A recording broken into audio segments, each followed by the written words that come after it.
For every generation, there is either a loved female YouTuber or one that's hated by everyone. Starting with Gen Alpha's most controversial duo, BBop and BeBop, whose mother turned her own daughter's childhood into a content machine, and did it completely in the open, with zero shame. Close, follow my instructions.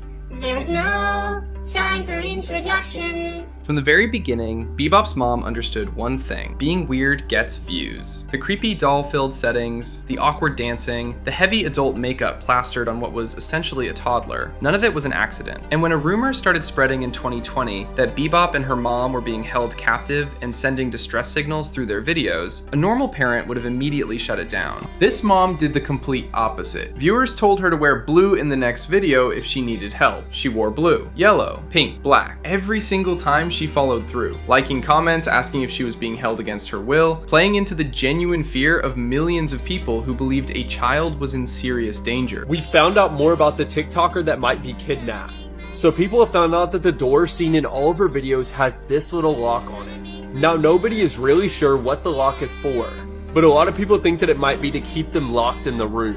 People also noticed this little speaker that was in the corner of the room. People are theorizing that their kidnappers communicate with them through the speakers. She faked a kidnapping for clout, and not only did she get away with it, she gained followers because of it. But while BBop's childhood is being managed like a brand strategy, like Nastya's parents showed the world exactly what it looks like when you actually get it right. Nastya started because her parents, Sergey and Anna, wanted to document their daughter's journey with cerebral palsy. That was the whole intention. What happened next was never part of a plan.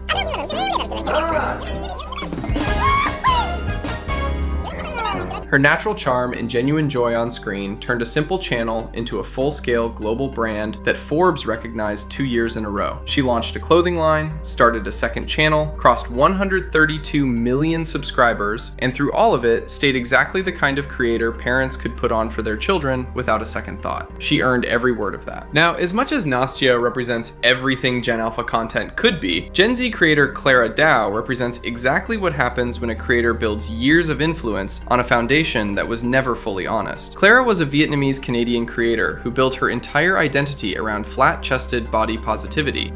Hi everyone, welcome to my channel. My name is Clara and today let's talk about boobs. I'm flat-chested and as you can see, if you picture my chest like an LCD TV screen or an ironing board, that's 4 million YouTube subscribers, 3 million on TikTok, over 630,000 on Instagram. She told girls they did not need surgery, padding, or Photoshop to feel beautiful. That was the whole promise. Then, in early 2025, she uploaded a video called Habits That Keep Her Skinny, which immediately confused everyone because she had spent years insisting she was just naturally thin and never had to think about her weight. I'm a naturally skinny person. I have never gained weight since my adult life. I've never have to worry about my weight. I've never have to worry about what I eat. I feel healthy. If skinny privilege is a thing, I can be called a skinny legend. These are the habits that make me stay at this weight for the past 10-15 years. So my first habit is... And then, in March 2025, she got a boob job. Get ready with me while I answer all your boobs job questions. The woman who filmed nearly 900 videos telling her audience that surgery was not the answer quietly went under the knife. And when she addressed it, she said she did it for fun. Yes, I did have a boob job. I know this might come as a shock because my whole page used to be about loving my flat chest and being confident with it. I literally built my entire career and following around that. So why did I do it? Am I crazy? Was everything a lie? Was I secretly insecure this whole time and just use body positivity as a way to make money so I could finally afford a boob job? No, let me tell you the real reason why I did it. And it comes down to one word. Fun. Just for fun. She said she was bored after 6 years of the same content and her rebellious side kicked in. Girls who had found genuine confidence in her message sat and watched that video. The confidence, the self-love, the vulnerability, all of it felt like a carefully packaged act. And once the mask came off, there was no going back. But she was not finished. In March 2026, she started a countdown on social media. 15 days until the internet loses it again. 12 days till I get canceled again. Then April 1st arrived and she posted on Instagram, "Oh, by the way, I also just launched my OnlyFans." She picked April Fool's Day on purpose so people would think it was a prank. It was not a prank.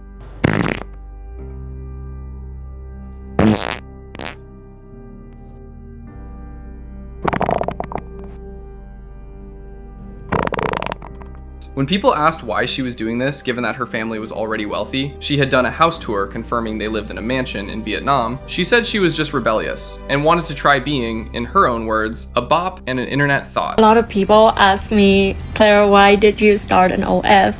I thought you're rich and you come from a rich family. You don't need the money. Yes, that's true. I come from a family that probably don't have to work and I'll be fine for the rest of my life. And I already made a name for myself doing social media for 7 years, live very comfortably, have a really good life. I am just rebellious. There's something inside of me, in my blood. I can't change it. Something inside me just wants to go against every social norm and what people expect of me, but I'm not supposed to do. I want to do that. The girls who once looked up to her felt like they had been lied to for years. Looking back at everything, it is hard to argue they were wrong. But while Clara was dismantling everything she had built, Gen Z creator Sofi Manassyan was doing the complete opposite. Originally from Kazakhstan, dancing since she was 2 years old, Sofi moved to Los Angeles in 2015 to pursue dance professionally, and by 17 had already built over 7.5 million YouTube subscribers, earned through years of consistent, disciplined, creative work. Her bond with her mom Olga has been central to her story, keeping her grounded in an industry that tries constantly to pull young creators off balance. For a while, Sophie was part of a friend group that was drawing uncomfortable attention. Princess Amelia, Thomas Wu, Nevada, and others being criticized for revealing clothing, acting much older than their age, and in Thomas's case, being a 25-year-old man constantly surrounding himself with teenage girls. But around mid-2025, without a single announcement or drama video, Sophie simply stopped showing up in their content. Nearly 2 months passed without a single collab. New faces started appearing on her channel, solo videos, her mom. Whatever happened, Sophie handled it without making a scene, without milking it, and without letting it touch what she had built. She built her brand on consistency, creativity, and self-respect. And when it mattered most, she protected all three. If Gen Z showed us the gap between creators who protect their audience and those who exploit them, the millennials made that lesson impossible to ignore. Nobody made it more obvious than Colleen Ballinger, the woman who built a career on being family-friendly and spent years doing the exact opposite behind closed doors. Colleen started on YouTube in 2008 with her character Miranda Sings. Hey everyone! So today I want to teach you how to look like the YouTube celebrity Miranda Sings. As some of you may know, Miranda and I are very close, so I feel like I would be the best person to give you tips and tricks on how to look like the beautiful creature Miranda Sings. At her peak, she had 10.4 million subscribers, a Netflix show, a Broadway run, and a fan base made up largely of young kids and teenagers. I love Miranda Sings. Miranda Sings is like... Family friendly was the whole identity. Then, in 2020, her former fan, Adam McIntyre, uploaded a video that began pulling the curtain back on who Colleen actually was. After 2016, during a live stream that I'll discuss later, me and Colleen started talking on a more personal level. And by 2017, we were good friends. Or what I would have called good friends. Very quickly, we started talking a lot. And my parents were really happy to see the fact that someone like Colleen Ballinger was so dedicated to talking to all of her fans. This slowly turned into me getting private details about her divorce and what was happening with the relationship with her ex-husband. Around this time though was whenever my parents started getting a little bit more cautious and were wondering why a 30-year-old was talking to, at this time, a 13-year-old about her divorce. Adam described years of deeply inappropriate interactions inside a fan group chat called The Weenies, where, while he was 14 and 15 years old, Colleen was asking him sexual questions. I wrote that I was having a Q&A, a YouTube Q&A, and Colleen Ballinger, the 31-year-old, comments and goes, "Adam, you need questions for your Q&A? Are you a virgin?" To a 14, 15-year-old.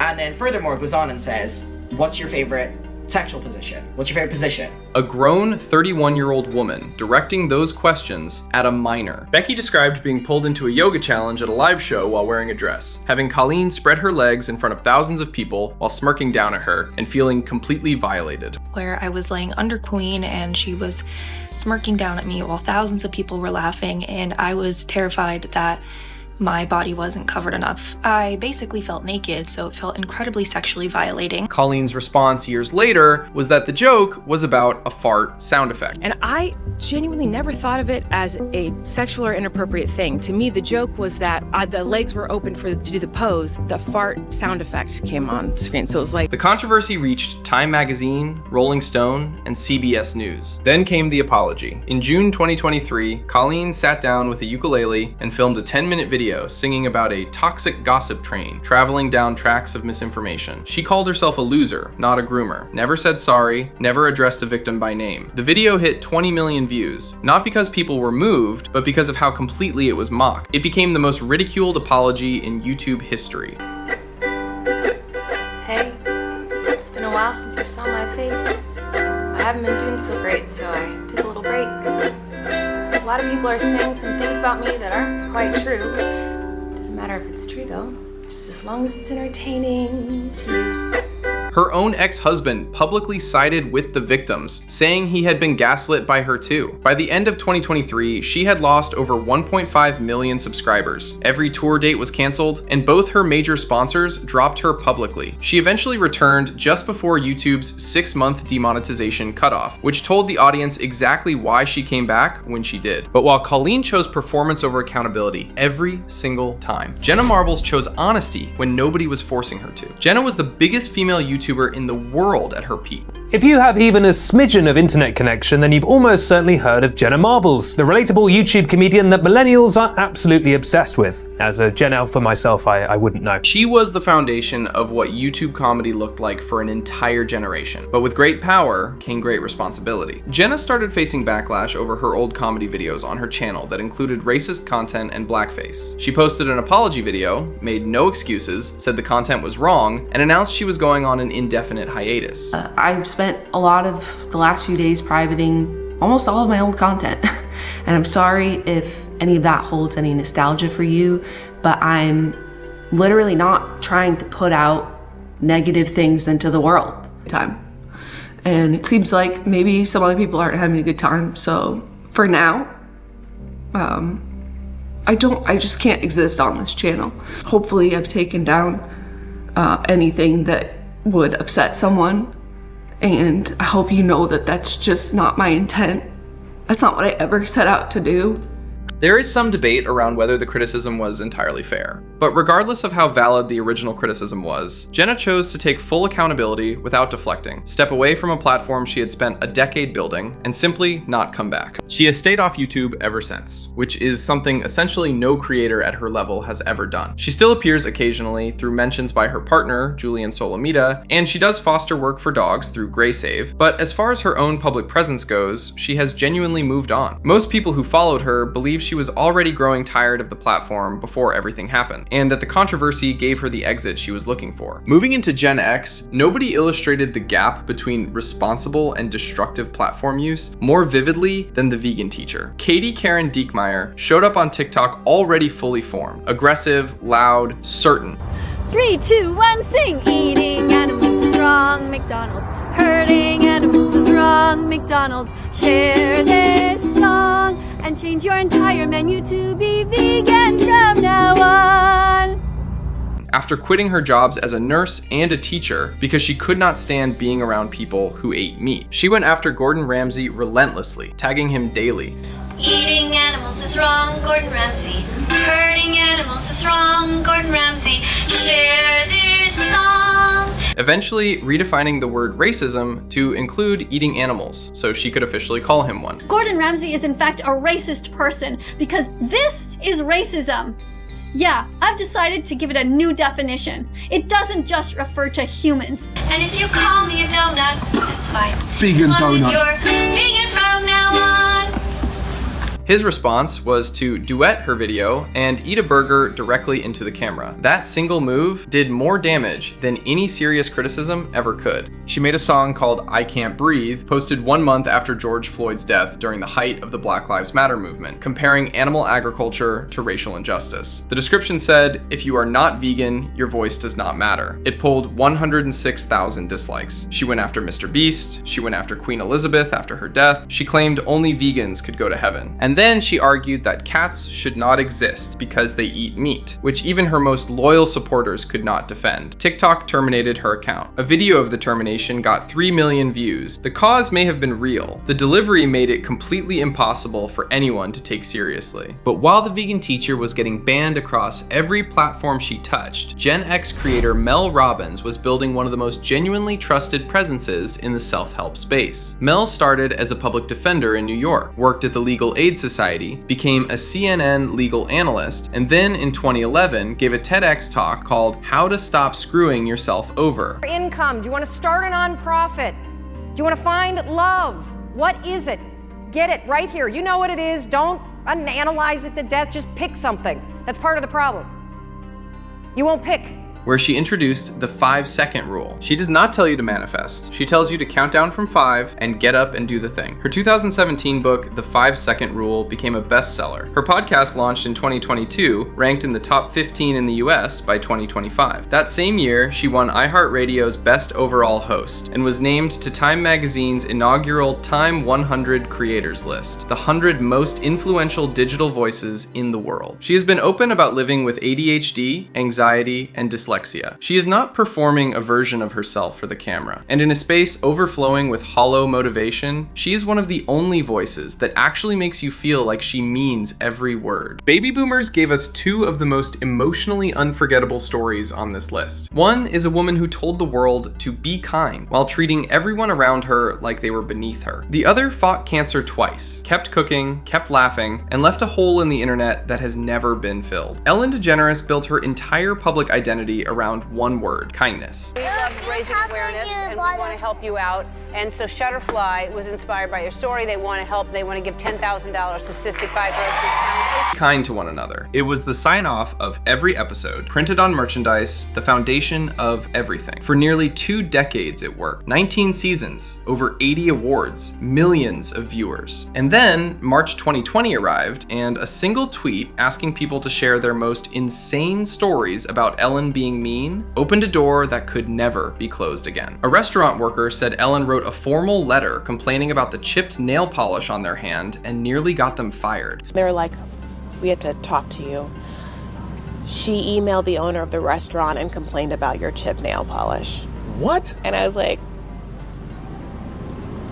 what? Staff said they were instructed never to look her in the eye and never to say hello first. A former producer said they all walked on eggshells every single day, and that when an executive would berate staff in meetings, Ellen would watch, laugh, and say every production needs their dog, meaning he was her attack dog, so she did not have to get her hands dirty. In July 2020, BuzzFeed published a full investigation with 11 current and former employees describing punishment for taking bereavement leave, racist remarks behind the scenes, and a workplace built entirely on fear. The show limped through 2 more seasons before ending in May 2022. But while Ellen's image collapsed, Cooking with Lynja's only grew stronger, right until the very end.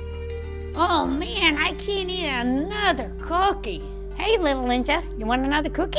No, Grandma, I'm okay. You're gonna have a cookie and you're gonna like it. We start by mixing flour, baking. Lynja's real name was Linda, and before any of this, she had already lived an extraordinary life. MIT graduate, volunteer EMT for 20 years and president of her squad, 8 marathons, including one she finished after breaking her knee at mile 7, and 30 years at AT&T. The channel started during COVID when her son Tim lost his job as a videographer, and Lynja, who had just been diagnosed with throat cancer in 2019, could not leave the house. Tim wanted to keep his editing skills sharp. She wanted something to do. They made a video and posted it. It got 8 views, 7 of which were them rewatching it. They made over 100 videos before hitting 100 total views. Then Tim posted a breakfast sandwich video, went to bed, and woke up to 300,000 views. He called Lynja. She thought he said 3,000. She thought he had hacked TikTok. From there, everything changed. Some videos hit 200 million views. She became the oldest person to reach 10 million YouTube subscribers, a Guinness World Record. After her throat cancer was treated, she was diagnosed with esophageal cancer in 2021 and kept filming. She and Nick traveled to Italy and Japan, broke Guinness World Records together, made a sushi roll so large it created one of the biggest messes they had ever seen on camera.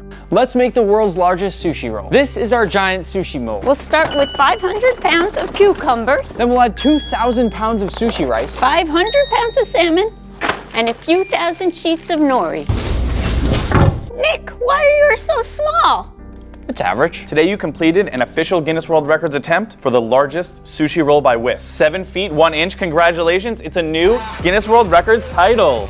We're gonna need a lot of soy sauce for this. As time went on, her content shifted more and more towards seeing the world. And looking back now, it seems like she knew something was coming and wanted to see as much as she could before it arrived. She passed away on January 1st, 2024. The whole internet went quiet. People who had never met her said they cried. Cancer always seems to take the best people the world has to offer. She had been battling it for her entire online career. Behind the scenes, never complaining, never making it the story. She was the internet's favorite grandma, and there will never be another one like her. And finally, rounding out the silent generation, there is Shirley Curry, the Skyrim grandma. Proof that it is never too late to find something you love and build an entire world around it.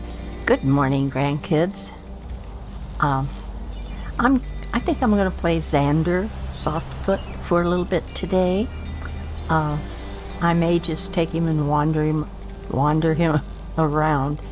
But I haven't played for quite a while, so I don't know what I'll do. I just thought I'd like to be in Skyrim for a while. Shirley did not even know video games existed as a hobby until her son gave her his old computer and installed Civilization 2. She played it day and night until he had to remind her to sleep and eat. Then he sent her a link to someone playing Skyrim, and she fell completely in love. The landscapes reminded her of years spent camping and gold panning in California, wandering through woods with her dogs. She posted her first video on September 19, 2015. Someone posted it to Reddit overnight. She woke up to thousands of emails and cried because she had no idea what was happening. The first time I started to record, I thought I like to talk, so I can do this. So I did. And then I went to bed and just didn't think any more about it. Hi, this is Grandma Shirley, and I'm playing Skyrim. And I thought I'd like to take you along with me if you'd like to go. I've already gone through the preliminaries at the beginning, and I've been to Riverwood, and I've gotten the quest to go to Whiterun and ask the Jarl there for help. Somebody took it and put it on Reddit, and it went viral. The next morning when I got up and turned on my computer and opened my email, there was thousands of emails on there. I had no idea it was from that video. I didn't know what it was on there, and it scared me, and it made me cry. And I didn't know what to do. So I started reading them and realized they was comments from that video. And I thought, oh my gosh, what am I going to do with all this? Most of the comments were nice, but those first few weeks, I got a lot of nasty comments. They would say things like, you don't belong on here. And then some would say, why aren't you sitting in a rocking chair knitting? I said, I don't like to knit. And then some of them was really downright vulgar. So I learned to answer them politely like a grandmother would say something. The early comments were cruel. You do not belong here. Go sit in a rocking chair and knit. She answered every single one the way a grandmother responds to a child with no manners, patiently and with dignity, until the community learned to treat her right. Now, if anyone is disrespectful in her comments, her viewers immediately jump on it. You cannot talk to grandma like that. By 2018, Guinness recognized her as the oldest gaming YouTuber uploading to the platform. Bethesda confirmed she would be included as an NPC in Elder Scrolls 6. What kept her going was never the fame, it was the kids. Messages from depressed teenagers, people who had felt suicidal, telling her that watching her walk slowly through Skyrim and talk calmly had somehow made them feel better. She would think, what if I was not there? And she could not stop.